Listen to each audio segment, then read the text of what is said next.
மது மற்றும் போதை பழக்கத்திலிருந்து விடுபட அணுகுவீர் ஜீவன் கேர் சென்டர்.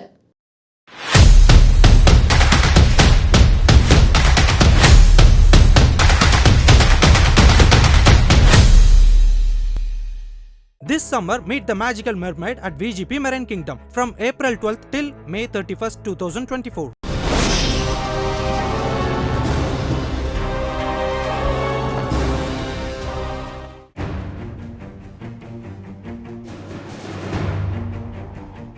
ஈரானிய ஜனாதிபதி இப்ராஹிம் ராசியின் மரணம் தொடர்பான மர்மம் தொடர்ந்து நீடித்துக் கொண்டிருக்கின்ற நிலையில் ஈரான் ஜனாதிபதியின் மரணம் எப்படி இடம்பெற்றிருக்கலாம் என்கின்றதான சாத்தியப்பாடுகள் பற்றிய நீண்ட விவாதங்கள் ஊடகப் பரப்பில் இடம்பெற்றுக் கொண்டிருக்கின்ற இன்றைய நிலையில் இஸ்ரேலின் உளவு பிரிவான மொசாட் ஈரானில் மேற்கொண்ட ஒரு அதிசயமான தாக்குதலை மீட்டு பார்க்க வேண்டிய தேவை எமக்கு இருக்கின்றது.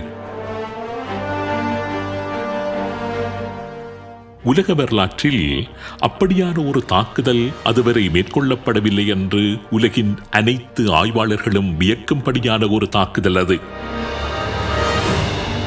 இன்று வரைக்கும் அந்த தாக்குதல் தொடர்பான ஆதாரங்களை ஈரான் தேடிக்கொண்டிருக்கும் அளவுக்கு மிக மிக கவனமாக திட்டமிடப்பட்டு கச்சிதமாக மேற்கொள்ளப்பட்ட ஒரு தாக்குதல். இஸ்ரேலின் உளவு அமைப்பான மொசாட் என்றால் யார் என்பதை மறுபடியும் உலகம் வியந்து அச்சத்துடன் பார்த்த அந்த மர்ம தாக்குதல் பற்றித்தான் இன்றைய உண்மையின் தரிசனம் நிகழ்ச்சியில் மீட்டு பார்க்க இருக்கின்றோம்.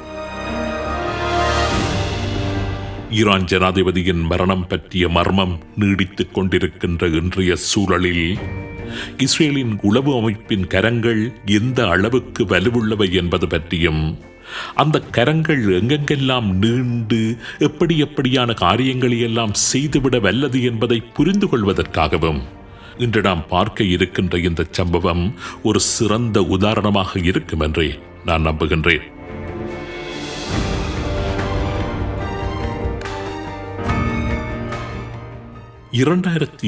ஆண்டு நவம்பர் மாதம் 27 ஈரானின் மிக முக்கிய அணுவிஞ்ஞானியான மொசைன் ஃபக்ரிசாடா ஈரான் தலைநகர் டெஹ்ரானுக்கு அருகிலுள்ள ஒரு நகரத்தில் வைத்து கொல்லப்பட்டார்.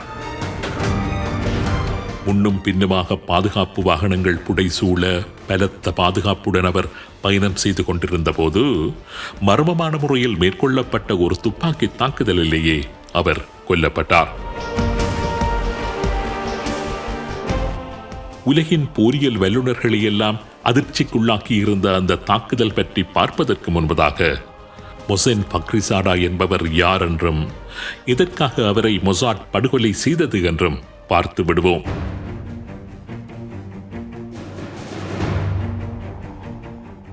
மொசைன் ஃபக்ரிசாடா என்பவர் ஈரானின் ஒரு முக்கியமான அணுவிஞ்ஞானி, ஈரானின் அணுசக்தி நிகழ்ச்சி திட்டத்தின் பிரதானி.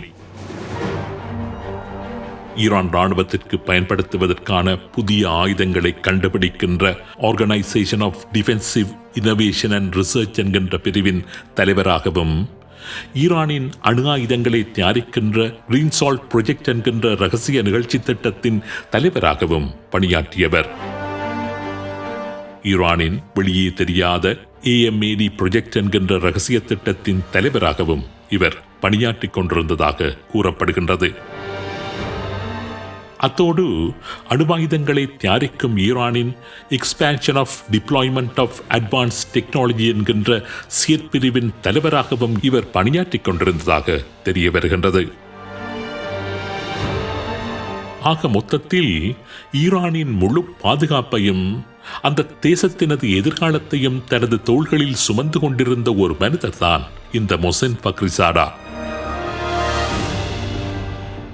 2012 அமெரிக்காவின் தி வால் ஸ்ட்ரீட் ஜேர்னல் வெளியிட்டிருந்த ஆசிரியர் தலையங்கத்தில் மொசைன் ஃபக்ரிசாடா பற்றி குறிப்பிடுகின்ற போது டெஹ்ரான்ஸ் அட்டாமிக் வெப்பன்ஸ் குரு என்று குறிப்பிட்டிருந்தது. அதேபோன்று அமெரிக்காவின் தி நியூயார்க் டைம்ஸ் வெளியிட்டிருந்த ஒரு ஆய்வுக் கட்டுரையில் இவரை ஈரானியன் ஒப்பஹைமர் என்று முதலாக அணுகுண்டை கண்டுபிடித்த ஜூலியஸ் ராபர்ட் ஒப்பஹைமருக்கு நிகராக வர்ணித்திருந்தது. அந்த அளவுக்கு ஈரானுக்கு ஒரு நவீனத்துவ முகவரி கொடுத்து ஈரானின் பாதுகாப்பையும் அதனது எதிர்காலத்தையும் அடுத்த பரிணாமத்திற்கு நகர்த்திச் சென்று கொண்டிருந்தவர்தான் மொசென் ஃபக்ரிசாடா. ஈரானின் ரகசிய அணுவாயுத திட்டமான ப்ரொஜெக்ட் 111 பிதாமகர் என்று கூறப்படுகின்ற மொசென் ஃபக்ரிசாடாவை கொலை செய்ததனூடாக ஈரானை ஸ்தம்பிதமடையச் செய்தது மாத்திரமல்ல, ஈரானின் எதிர்காலத்தையே நிலைகுலைய வைத்திருந்தது இஸ்ரேலின் புலனாய்வு பிரிவான மொசாட்.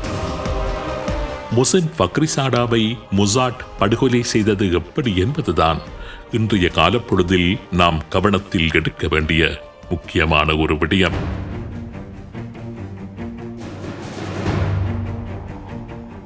ஈரானின் தலைநகர் டெஹரானுக்கு அருகில் அதியுச்ச பாதுகாப்பு பகுதியில்தான் அந்த படுகொலை இடம்பெற்றது. ஏற்கனவே ஈரானின் 5 முக்கிய அணுவிஞ்ஞானிகளை இஸ்ரேல் படுகொலை செய்திருந்த காரணத்தினால் மொசென் ஃபக்ரிசாடாவிற்கு அதியுச்ச பாதுகாப்பு வழங்கப்பட்டிருந்ததுடன் அவரது நடமாட்டம் பற்றிய தகவல்களும் மிக மிக ரகசியமாக பேணப்பட்டு வந்தது.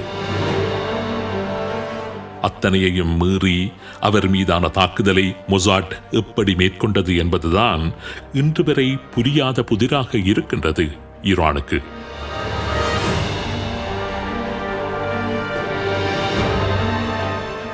அடுத்ததாக மொசென் ஃபக்ரிசாடாவை கொலை செய்வதற்காக மொசாட் கைக்கொண்டிருந்த செயல் திட்டம் அதுவரை உலகில் எந்த ஒரு தரப்பாலும் கைக்கொள்ளப்படாத ஒரு செயல் திட்டம் என்று கூறப்படுகின்றது.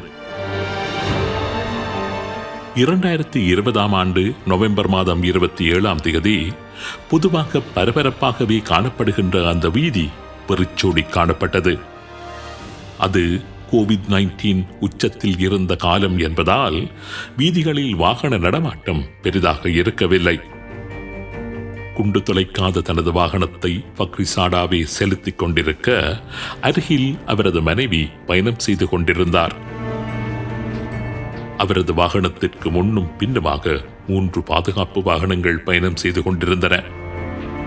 பூரண ஆயுதம் தரித்த 11 மெய்ப்பாதுகாவலர்களும் அந்த வாகனங்களில் பயணம் செய்து கொண்டிருந்தார்கள். அப்பொழுதுதான் அந்த அசம்பாவிதம் நடைபெற்றது. மரக்குற்றிகளை ஏற்றியபடி வீதி அருகே நிறுத்தி வைக்கப்பட்டிருந்த ஒரு நிசான் வாகனம் திடீரென்று வெடித்து சிதறியதைத் தொடர்ந்து ஃபக்ரிசாடா பயணம் செய்த வாகனத்துடனே தனது வேகத்தை சற்று குறைக்க ஃபக்ரிசாடாவை குறிவைத்து சகட்டு மேனிக்கு துப்பாக்கிக் குண்டுகள் தொலைவில் இருந்து பாய்ந்து வந்தன. குண்டு துளைக்க முடியாத காரின் கண்ணாடிகளை துளைத்துக் கொண்டு 13 குண்டுகள் ஃபக்ரிசாடாவின் உடலை செல்லடையிட்டிருந்தன. சுடப்பட்ட குண்டுகள் அத்தனையும் சரியாக ஃபக்ரிசாடாவையை குறிவைத்து தாக்கியிருந்ததாகவும் அவருக்கு அருகில் அமர்ந்திருந்த அவரது மனைவி மீது ஒரு குண்டு கூட பாயவில்லை என்று கூறப்படுகின்றது. இதில் இன்னும் ஆச்சரியமான விடயம் என்னவென்றால், ஃபக்ரிசாடாவை குறிவைத்து மேற்கொள்ளப்பட்ட அந்த தாக்குதல் தானியங்கி துப்பாக்கி மூலமாகவே மேற்கொள்ளப்பட்டிருந்தது என்பதுதான். வீதியின் அருகே நிறுத்தி வைக்கப்பட்டிருந்த ஒரு ட்ரக் வாகனத்தில் பொருத்தப்பட்டிருந்த இதற்கென்று பிரத்யேகமாக தயாரிக்கப்பட்டு கணனிகளுடன் பொருத்தப்பட்டிருந்த பெல்ஜியன் மேட் FN மேக்ரக இயந்திர துப்பாக்கி மூலமாகவே அந்த தாக்குதல் மேற்கொள்ளப்பட்டிருந்தது. ஈரானின் இஸ்லாமிக் ரெவல்யூஷனரி கார்ட் கார்ப்ஸின் துணைத் தளபதி அலி ஃபடாவி அந்த தாக்குதல் பற்றி குறிப்பிடுகின்ற போது, தாக்குதல் நடத்துவதற்கு பயன்படுத்தப்பட்ட அந்த விசேட துப்பாக்கியுடன் பல கேமராக்கள் பொருத்தப்பட்டிருந்ததாகவும் ஆர்டிபிஷியல் இன்டெலிஜென்ஸ் மற்றும் ஃபேஸ் ரெகக்னிஷன் போன்றவற்றை பயன்படுத்தி இலக்கை சரியானபடி அடையாளம் கண்டு செய்மதி வழியான தொடர்பாடல்கள் மூலம் இஸ்ரேலில் இருந்தபடி அந்த இயந்திர துப்பாக்கி ரிமோட் கண்ட்ரோல் மூலம் இயக்கப்பட்டிருந்ததாக தெரிவித்திருந்தார். ஈரானின் உத்தியோகபூர்வ செய்திச் சேவையான மிகர் செய்திச் சேவையின் கூற்றின்படி அந்த தாக்குதல் வெறும் 3 நிமிடங்கள் மாத்திரமே நடைபெற்றிருந்ததாகவும் தாக்குதல் முடிந்த மறுகணமே துப்பாக்கிகள் உட்பட அத்தனை கணனி இயந்திரங்களும் தம்மைத்தாமே அழித்துக் கொண்டதாகவும் தெரிவித்திருந்தது. தி ஜூயிஷ் குரானிக்கல் என்கின்ற ஊடகம் 2021 ஆண்டு பிப்ரவரி மாதம் முதன்முறையாக ஃபக்ரிசாடா மீதான தாக்குதல் இஸ்ரேலின் மொசாட்டினாலேயே மேற்கொள்ளப்பட்டிருந்ததை ஒப்புக்கொண்டிருந்தது. சுமார் 1 தொன் எடையுள்ள தானியங்கி துப்பாக்கியை துண்டு துண்டாக ஈரானுக்குள் கொண்டு சென்று அதனை பொருத்தி தொலைவில் இருந்து இயக்கி மொசாட் அந்த தாக்குதலை மேற்கொண்டதாகவும் அந்த ஊடகம் தெரிவித்திருந்தது.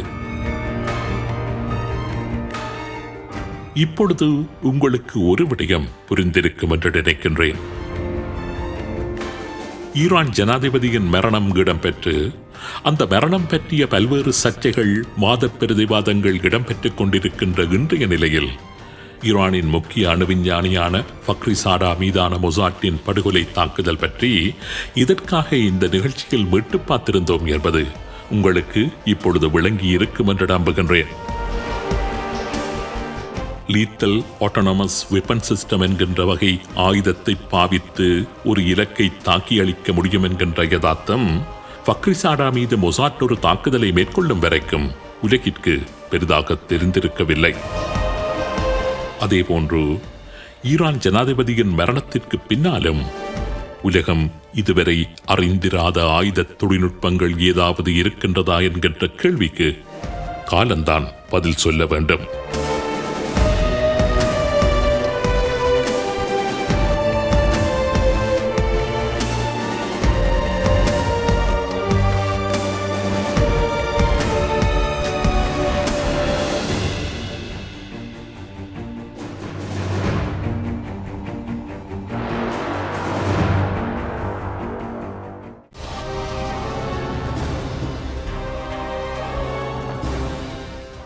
மது மற்றும் போதை பழக்கத்திலிருந்து விடுபட அணுகுவீர் ஜீவன் கேர் சென்டர்.